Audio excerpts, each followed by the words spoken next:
Hey, welcome back. It is the Follow Up Media Podcast. My name is Christian Lee. I am sitting here with the birthday boy, Oh, yeah. Riley Austin. Yes, sir. It's last name, too. I love it. Yep. Thank you. Social security number, Yeah. 1956. I don't even know it. But anyway, Riley is the ripe old age of 23 years old. That's correct. Now, you might ask yourself, why a distinguished gentleman like myself sitting here with such a young buck? Well, Riley is the son of a good friend of mine, and I didn't give Riley the job because of a favor. I actually sought him out like I do. I followed up because Riley has got a certain set of skills that separates him from other people. And that is, he follows up, he follows through, and he does not give up. Happy birthday, Riley. Thank you. Yeah, I appreciate it. We're happy to have you here. Today, we are going to touch on a topic that I feel is very valuable. It is going to be an eye-opener. I'm hoping to the business owner, the business leader, the big company that has a marketing team or outsources marketing or help with their website or their SEO. This is another common thing that Riley and I are seeing on a day-to-day basis. Obviously, as we've mentioned before, our outreach for establishing contact with certain companies is based on previewing, identifying, looking at what they're doing, establishing contact and offering to help them in some way. Yeah. And most of it is 99% of all industries and business are still not. Riley, what are they not doing? They don't have any kind of digital presence, and if they do, it's not to any kind of, not to say horrible standard, but it's definitely on the low total. Riley thinks your stuff is trash. Yeah, no, they're not creating any dynamic content. Yeah, exactly. Okay, you have your website that probably you've invested at some point in SEO work. You probably have an SEO company that's been stealing from you or not doing what it is you're paying them for, and you really don't have any idea. We've talked about that in previous episodes. And they have a blog on there. That, just so you are educated, is a static piece of content. Yeah. It is used for search engine optimization. I guess you could say, yes, its main reason besides helping you with Google search, there's some thought leadership, but who's reading it? Yeah. Who's really logging in on a weekly basis to see your blog?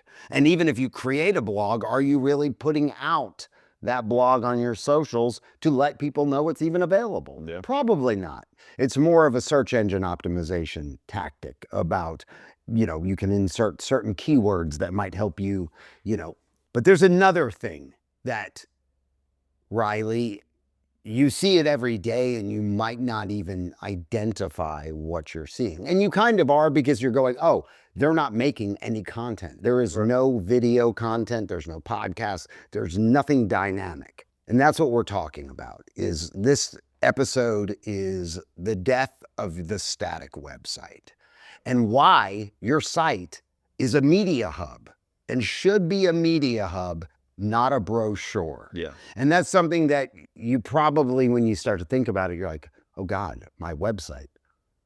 It is exactly that. It's a brochure. Yeah. There's nothing dynamic on it. Exactly.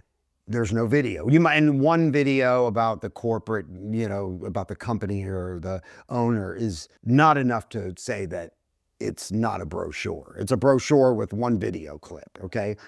Because these days audiences no longer want to visit a brand. They want to engage with it. The most successful modern businesses have evolved their websites into living ecosystems. Let that wash over you. Their websites have evolved. Yeah. Now it is a living, breathing ecosystem. Kind of like one part newsroom, part broadcast studio, part conversion engine, okay? I'm going to say something real bold, Riley, and then I'm going to let you chime in. If your website looks like the same as it did 6 months ago, you have no digital presence. Ooh, that's harsh. You have no digital presence. You have a digital tombstone. Yeah. I mean, Yeah. it's essentially. Well, think about it like if Facebook never updated from when they started with Facebook or Instagram, you would lose so many people because of it's the same stale stuff. You can't do this, you can't DM, you can't you have to evolve with. That's a great point because it's like Facebook didn't start off with every feature. No. Like DMing somebody or even liking somebody. Like that thing was a feature. It's just like it's like iPhone. At one point, you couldn't even copy text and paste. Yeah. They had to build that into their updates. Exactly. And that is the evolution. And that keeps people going, ooh, new feature, I can do this now. And look at the iPhones we have now. They pretty much do anything that you could ever even imagine. Oh, yeah. Your website has to evolve. This isn't a throw it up one time and leave it. You cannot just sit back because what you're going to get is a digital tombstone. This is what Follow Up Media as a company has been really focusing on with our clients and people we reach out to. We are trying to turn their static, one-dimensional brochure into an ecosystem that is living, continues to grow and build, and it does so for years, where every video, every podcast, every post is interconnected strategically, and it's designed to keep a brand relevant, searchable, and of course alive, right? Exactly. That is exactly what we're talking about. I'm going to give you a little history lesson, okay? This is going to be called the evolution of digital presence. I like it.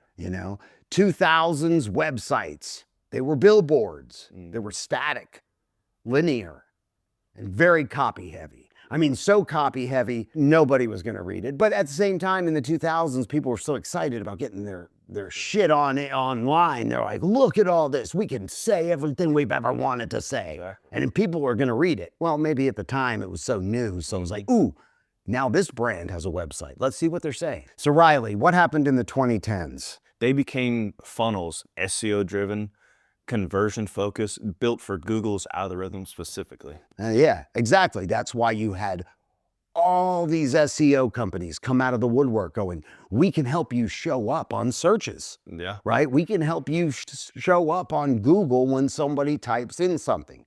It was very relevant and Google had started to dominate. But now, present day, they must be media engines.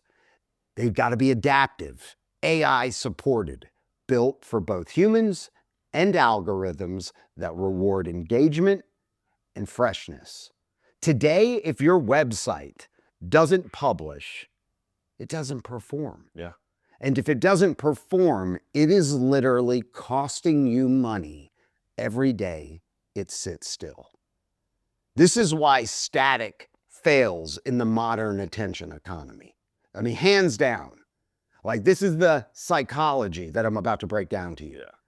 Consumers these days crave movement. Scrolls, swipes, short form discovery. Riley, what else does it do?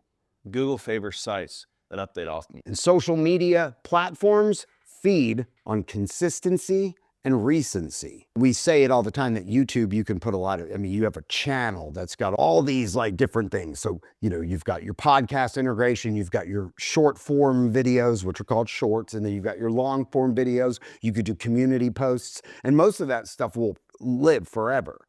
But the shorts feed is kind of like the Facebook feed or the Instagram feed, where if you go onto that profile, you can see that they posted something, but is it going to show up in the relevant feed unless you scroll back 50 days? No. You might be able to find it, but you're going on a treasure hunt, okay?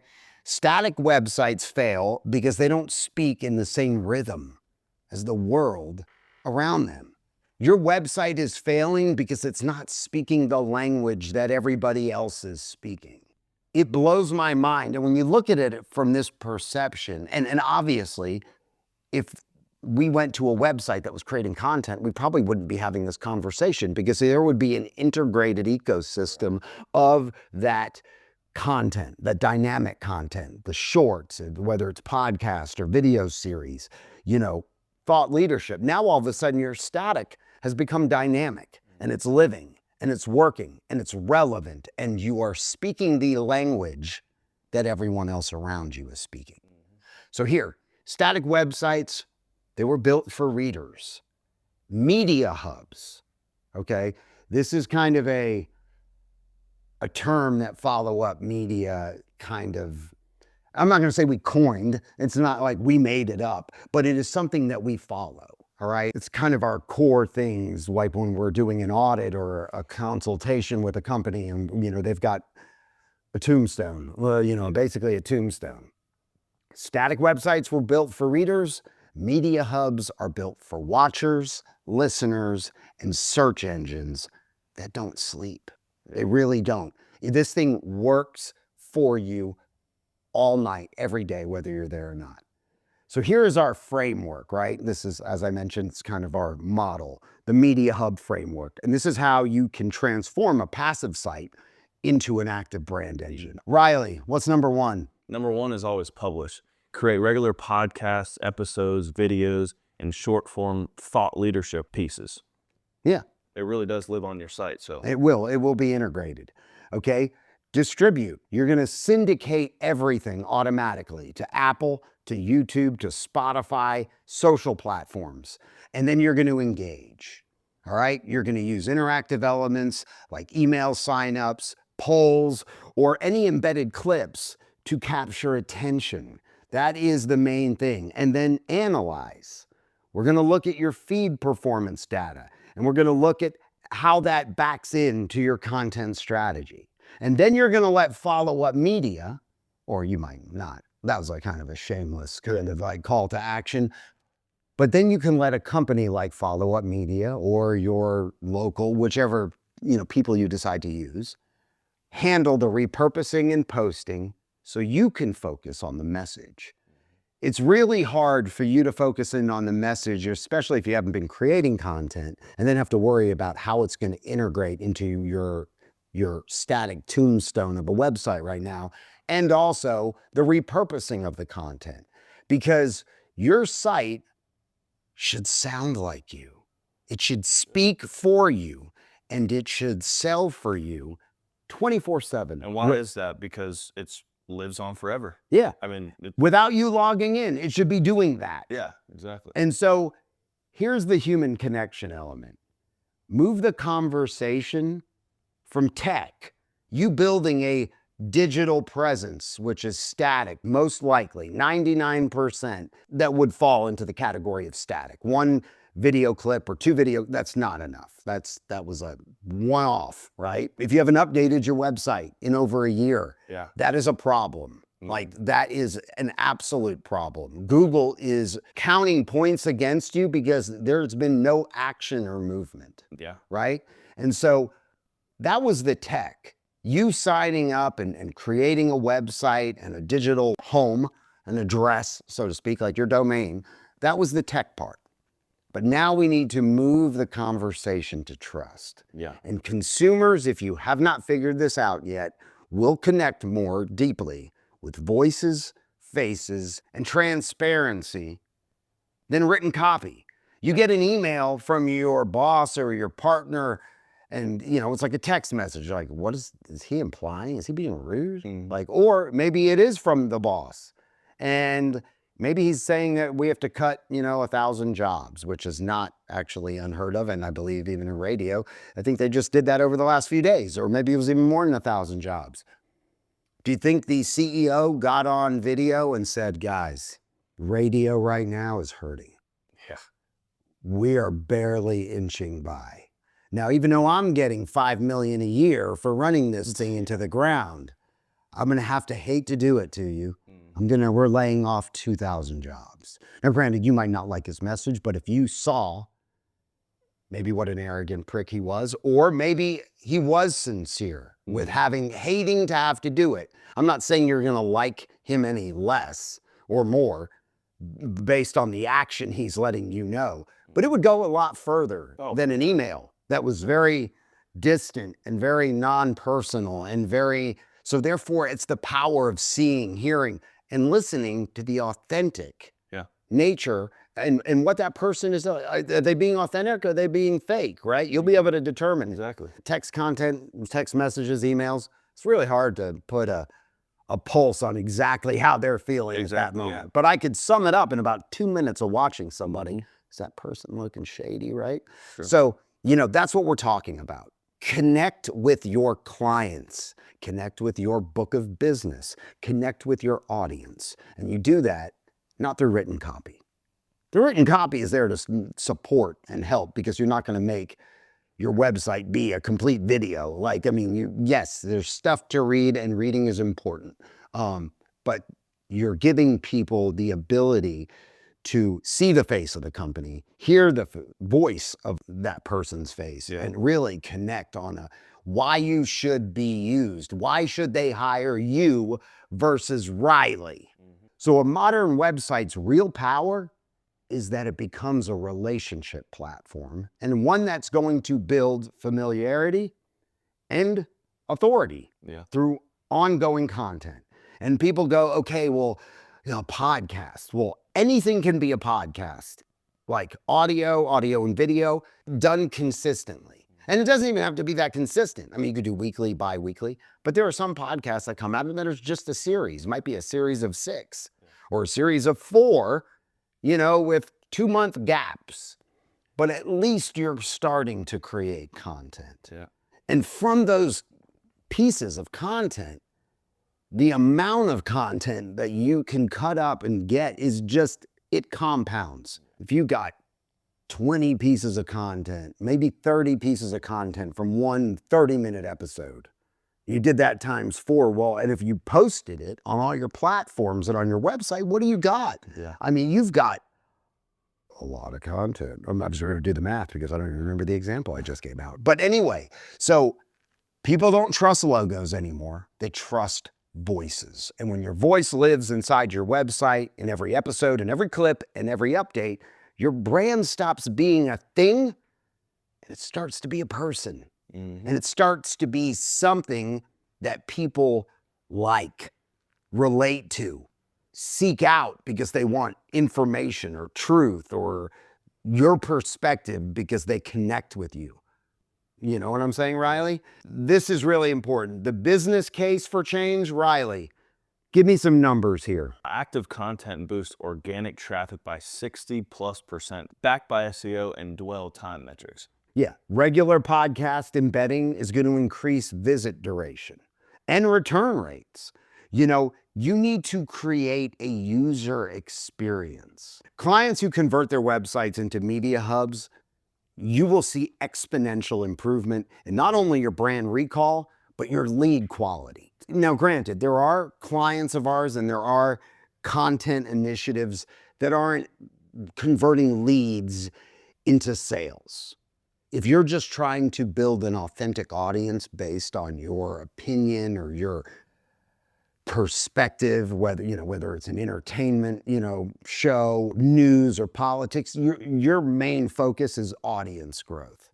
Now, with a business and lead conversion into sales, well, yes, you're still building an audience, but you don't have to have 1 million people to get a beautiful ROI. True. You could have 50 people, the right people, and it could turn into a tremendous amount of revenue increase for you. That's the difference. Yeah. Because what if you had 50 people that were on their way to being a billionaire? I mean, do you need 51? If you had the attention and the traction to get those people to tune into the content you were dropping every week or bi-weekly, who cares about the 51st person? If someone comes along, you've got how many billions of dollar decision makers, you have an audience with them and you have their attention. Definitely. So the ROI is a little different, but when you are building audience that you're going for ad revenue, well, it's a bit different. You're not converting leads to sales, you're going for ad metrics based on listeners and audience, and those numbers got to be real high. So you got to gain traction. So that's the ROI, right? Is it ad spend? Is it leads converted to sales? But either way, you're still building an authentic audience and connection with that audience, regardless of which ROI you're going for. And I mean, let's talk about ROI. You wouldn't spend $10,000 on a video that sits on a hard drive. No. So why would you spend 10,000 on a website that never updates? Oh, that's $1 million question. That's a $10,000. That's $1 million. No, it is $1 million question because maybe not now, and you'll never be able to know what you've missed, but maybe it has cost you $1 million in revenue. Over the years. Over the years, right. We're very well. I mean, like we have clients right now that are starting this content thing, but their website is exactly what we're talking about. It's a digital tombstone. Now, we are going to change that with a podcast. So they know that what they need to do. They do. But their website is way outdated, doesn't work right. So really they kind of need, even though we're going to add digital content and we could add some video to that existing website, and I don't even know their answer back to my proposal yet. That's the way that they might go, which is fine. But they need to invest in a new website because that's how we're just kind of outdated and just, it could be way better. It could be way better to support this new, dynamic living ecosystem. So, so that is $1 million question. You wouldn't spend 10,000 on a video that just sits on the hard drive and no one sees it. Why would you spend 10,000 on a website that never gets updates? And now this is important. I want you to think like a media company. Think like Follow Up Media, right? So this is what you're going to do. You're going to treat your homepage as your front page, right? Think in episodes, not pages. Like your front page of your website. Granted, you want people to stay on there, click in, get more information, but it should capture the most important things right there on your homepage. Because I guarantee if we look at the analytics of your homepage, even though it might be a digital tombstone, I'll bet, where do you think anybody who goes to your website is going first? Your homepage. Yeah. But do they stay longer than 5 seconds and go anywhere else? And if not, that means your homepage isn't giving them the information they want. For the most part. Yeah. They're not, like, there's nothing there to keep their attention, to have them clicking through like, ooh, that makes sense, right? Like, oh, wow. So think in episodes, not pages. And you want to build campaigns that are going to drive traffic right into your content, not just through it. And then Riley, what else? You got to repurpose everything.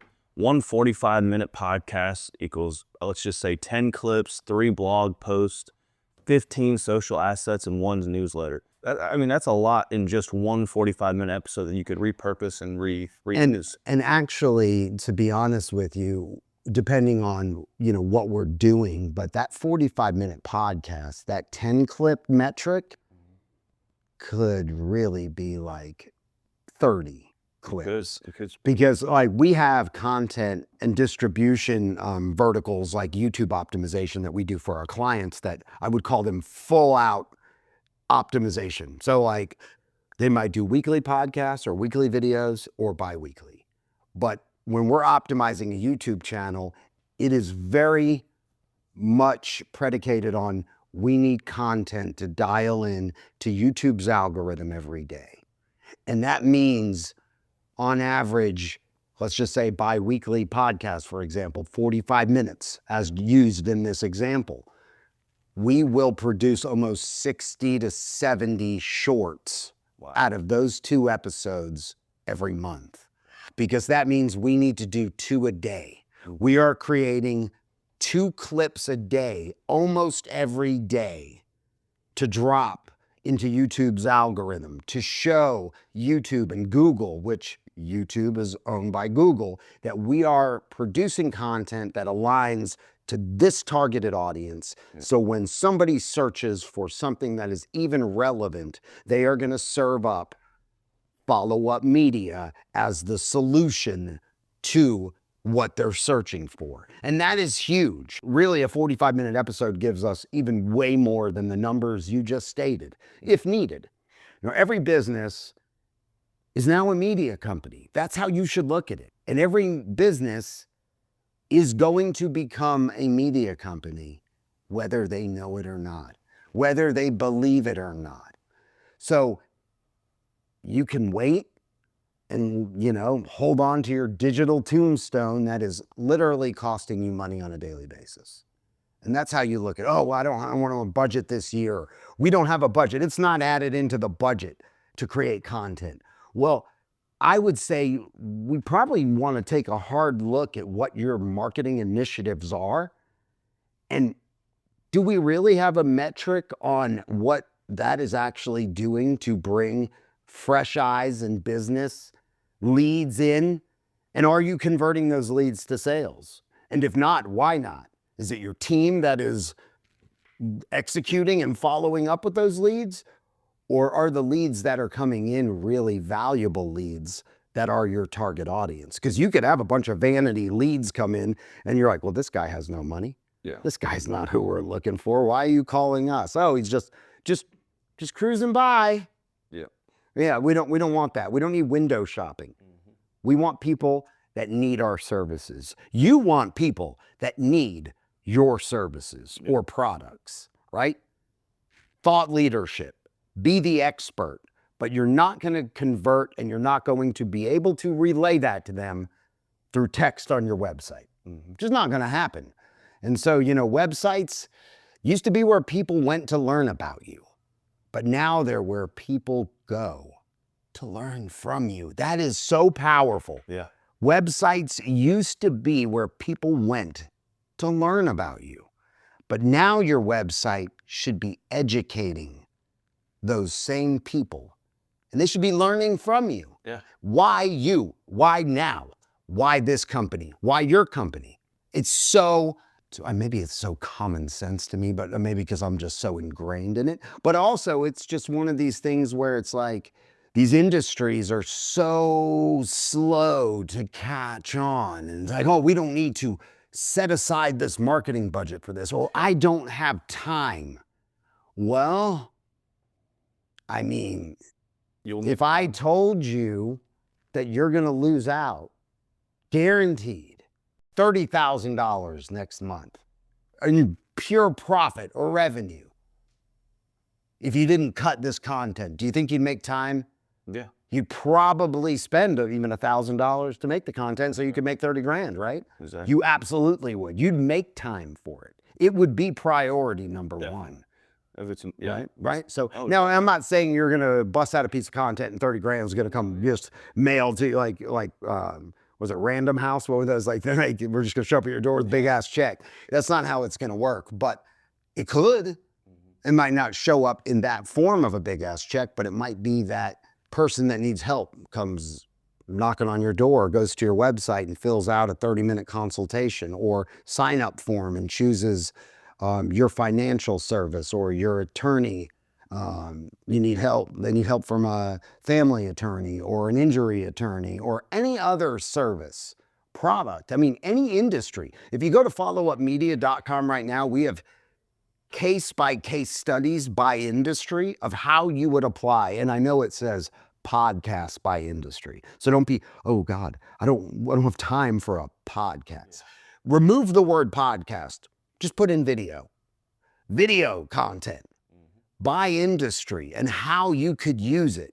We've got automotive, healthcare, universities. And if we don't have a particular industry, just ask us and we will have our team put a case study together and post it on our site to address that industry, to help educate you on how you can use content to expand the industry's overall footprint, your individual business's footprint, digital presence, revenue, all that. So, stop thinking of your site as a place people visit and start seeing it as a platform that people will subscribe to, right? This is Follow Up Media's philosophy. At Follow Up Media, we build living systems. We'll turn your digital tombstone into a living, breathing ecosystem that works while you sleep. That is what you want, because brands don't grow on pages. I got news for you, buddy. They grow through presence. Expand your digital presence, and you're never going to do it with a static tombstone of a website that hasn't been updated in a year. Is probably being graceful. I would say almost years. If someone were to tell you that just because of your website that you didn't get the sale, I would sure as hell revamp that website. Say you got Delta's looking at a few people or any kind of big enterprise company. you could be the best salesman, you have the most knowledge, you get them all to that, and then they go, hey, let me check out this website to see. Why are you bringing up Delta, Riley? Are you trying to poke it at some like inner like I'm just saying. pain that I have? I'm just using it as a case. No. Well, actually, it's very funny that you bring up this example because, like, I was getting in front of Delta a few years ago, and I even mentioned because I knew I felt very insecure about our web presence at the time, and I said, our new website is being worked on now. The person at Delta who was going to make the connection to a big decision maker at another department in Delta, Yeah. I think looked at my existing presence and said, yeah, I would probably wait until that new site is up and running. And I was like, thank you for that. I didn't want to embarrass me. Sometimes you get, this person was protecting my first impression and not counting where I was or what our web presence was at the time. And this was years ago against me. Mm-hmm. But she said, then let's hold off. Why? Because somebody like Delta, an account, think about how big a Delta account could be. You might get one-offs that, are okay. Or what if you become their big production outsourced marketing arm and you start handling all their stuff? That is a massive account. Oh, yeah. Right. Well, you get one first impression. And to your point. Don't let your, but thanks for bringing up the pain. Don't let your digital tombstone dictate your next million. I mean, that's... You evolved in the 2000s, right? Look at history. Everybody, the website, everybody needed that online presence to learn about you, right? That was the big rush. And then Google took over, dominated. SEO companies like, let us handle the back end. So you are at that top of that search. When people are like, how do I do this? Or who's around me or whatever. How do we be one of those first choices? Yeah. We don't want to be 8 pages back. 8 pages back and under all the sponsored ads, right? Not only do you still want that search engine optimization initiative helping you show up, but now you need to also come into the 2025s, right? The 2022, AI is everywhere. And I use AI, he uses AI. Your neighbor, your boss, everybody you work with is using some form of AI at the moment, right? Are you asking an AI bot, ChatGPT or Gemini or any of these other ones, Claude, to get you results? Like, who are the best creative-led, sonic branding, marketing powerhouses, production powerhouses in the United States? Well, we, Follow Up Media, would want AI to be like, first one, Follow Up Media. Yeah. No, we're not. I don't think it's there yet. I don't think if you put that in as a prompt, you're going to probably get the answer I want. But guess what? We do have a living, breathing ecosystem. Why do you think I'm sitting here talking to this screen right now, right? We are creating content to give you the ability, if you so desire, to learn from us or our team who, I might not be the expert, probably not. I'm a great mouthpiece. Yeah. I know this space. On some of the technical sides of things, I go to my team because they're experts at what they do in that particular vertical, like YouTube optimization. I don't go look at metrics. I have my team give me the metrics because they study the metrics. I can't wear that many hats. Yeah. I don't got time. But that being said, you've got to have that AI initiative. You need to continue to move into an evolving ecosystem so people don't learn about you, they learn from you. And while they're learning from you, they'll learn about you, right? And that's what we do. So hit up followupmedia.com for more information, subscribe, request a Media Hub audit. Yeah. Actually, we would just normally call it an audit, but fine, we'll coin it a Media Hub audit. Yeah. Let us audit your Media Hub or lack thereof, right? Which Riley can do in about probably 20 seconds. Yeah. I mean, how many Media Hubs out of all the websites, and because you are reaching out, telling them, hey, you guys aren't creating content. Have you ever thought about using content as a marketing tool? Well, that means there's no Media Hub. Exactly. And it's so funny that, sometimes I'll get on the phone and this is like 1 in a million. I'll get on the phone and say pretty much what you just said about how why aren't you creating content? So, oh, we have a YouTube. Well, I'm pretty good at looking at websites, and say someone that's not as good as me looking at a website, they're sure as heck not going to find that if I barely could find it. So, Well, what does you have a YouTube even mean? yeah, that's true. I mean, like, you have a YouTube, what? You have a handle and you have something that has your Your name. company on it? Yeah. So you have it, but is your YouTube content embedded into your website? Is it easily available? Is it even, no one's gonna go down a rabbit hole trying to find your one video. I mean, at all. Is it important? Probably not. If you don't think it's important enough to put on your website, why would anyone give a shit about, Or like, read or it. go, Yeah. well, why would they give a shit about going on a chase for it? True. I'm not gonna go look your archived files of, maybe I get a glimpse of something that I can learn from you. No one's got that time in their life. Everyone's attention spans are like fleeting. For sure. Scroll. Oh, stop. They want the Look, okay, quickest stop. way to the quickest way. Yeah, and you've got to provide them that. You've got to turn your static, dead website, not only, I mean, at least update it. Update the headshots. Take the person you fired a year ago off. They probably don't need to still have a presence on there, you know. But check us out, Follow Up Media Podcast, followupmedia.com. Subscribe on our YouTube channel. Like us, find us. We're available on all podcasting platforms. Happy birthday, Riley. Thank you.